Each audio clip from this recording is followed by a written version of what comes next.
నవగ్రహాలకు ప్రదక్షిణలు చేసేటప్పుడు పాటించాల్సిన ముఖ్యమైన నియమాలేంటో, నవగ్రహ ప్రదక్షిణలలో ఎలాంటి తప్పులు చేయకూడదో, నవగ్రహాల అనుగ్రహం కలగాలంటే కూడా ఎలాంటి తప్పులు చేయకూడదో నేటి శుభం లాభం అనే శీర్షికన పరిశీలిద్దాం.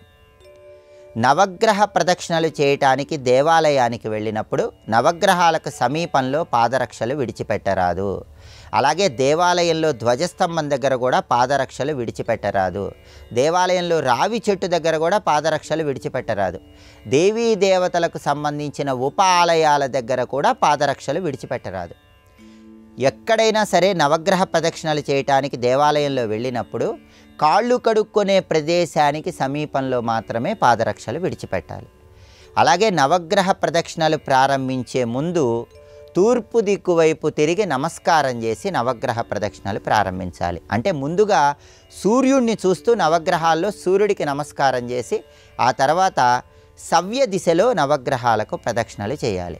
సహజంగా నవగ్రహాల్లో రాహుకేతువులు అపసవ్య దిశలో తిరుగుతూ ఉంటారు, మిగిలిన గ్రహాలు సవ్య దిశలో తిరుగుతూ ఉంటాయి. అందువల్ల చాలామంది నవగ్రహాలకు 9 ప్రదక్షిణలు చేసేటప్పుడు 7 ప్రదక్షిణలు సవ్య దిశలో, 2 ప్రదక్షిణలు అపసవ్య దిశలో చేస్తూ ఉంటారు. కానీ ఆ తప్పు ఎట్టి పరిస్థితుల్లో చేయరాదు. రాహుకేతువులు అపసవ్య దిశలో తిరుగుతున్నప్పటికీ మనం మాత్రం 9 గ్రహాలకు సవ్య దిశలోనే ప్రదక్షిణలు చేయాలి. నవగ్రహాలకు ప్రదక్షిణలు చేసేటప్పుడు ఆ నవగ్రహ విగ్రహాలను చేతితో తాకరాదు. తాకకుండా దూరం నుంచే నవగ్రహాలకు ప్రదక్షిణలు చేసుకోవాలి. అలాగే నవగ్రహాలకు ప్రదక్షిణలు చేసేటప్పుడు ఒక్కొక్క గ్రహానికి సంబంధించినటువంటి ప్రత్యేకమైన ప్రదక్షిణలు జ్యోతిష శాస్త్రంలో చెప్పారు. ఏ గ్రహం అనుగ్రహం అయితే తక్కువగా ఉందో ఆ గ్రహం అనుగ్రహం సంపూర్ణంగా కలగాలంటే ప్రత్యేకమైన సంఖ్యలో నవగ్రహాలకు ప్రదక్షిణలు చేయాలి.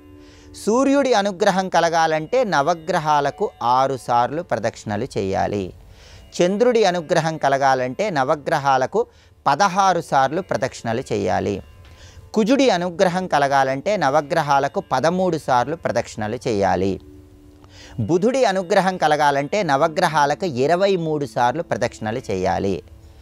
గురువు అనుగ్రహం కలగాలంటే నవగ్రహాలకి 22 సార్లు ప్రదక్షిణలు చేయాలి. శుక్రుడి అనుగ్రహం కలగాలంటే నవగ్రహాలకు 26 సార్లు ప్రదక్షిణలు చేయాలి. శని అనుగ్రహం కలగాలంటే నవగ్రహాలకు 25 ప్రదక్షిణలు చేయాలి. రాహువు అనుగ్రహం కలగాలంటే నవగ్రహాలకు 24 ప్రదక్షిణలు చేయాలి. కేతువు అనుగ్రహం కలగాలంటే నవగ్రహాలకు 13 ప్రదక్షిణలు చేయాలి. దీనికి కారణం ఏంటంటే ఏ గ్రహం అనుగ్రహం కలగాలన్నా సూర్యుడికి సంబంధించిన ప్రదక్షిణలు కలుపుకొని చేయాలి.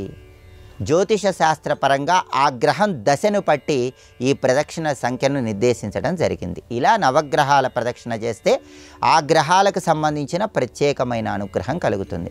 అలాగే నవగ్రహాల సంపూర్ణమైన అనుగ్రహం కలగాలంటే కొన్ని తప్పులు ఎట్టి పరిస్థితుల్లో చేయకూడదు. నవగ్రహాలలో సూర్యుడికి పితృదేవతలను దూషిస్తే ఆయన అనుగ్రహం తగ్గింపజేస్తాడు. పితృదేవతలను ఎప్పుడూ గౌరవించాలి. అప్పుడు సూర్యుడి అనుగ్రహం సంపూర్ణంగా ఉంటుంది. అలాగే నవగ్రహాలలో చంద్రుడి అనుగ్రహం సంపూర్ణంగా లభించాలంటే తల్లి తరపు బంధువులతో జాగ్రత్తగా వ్యవహరించాలి.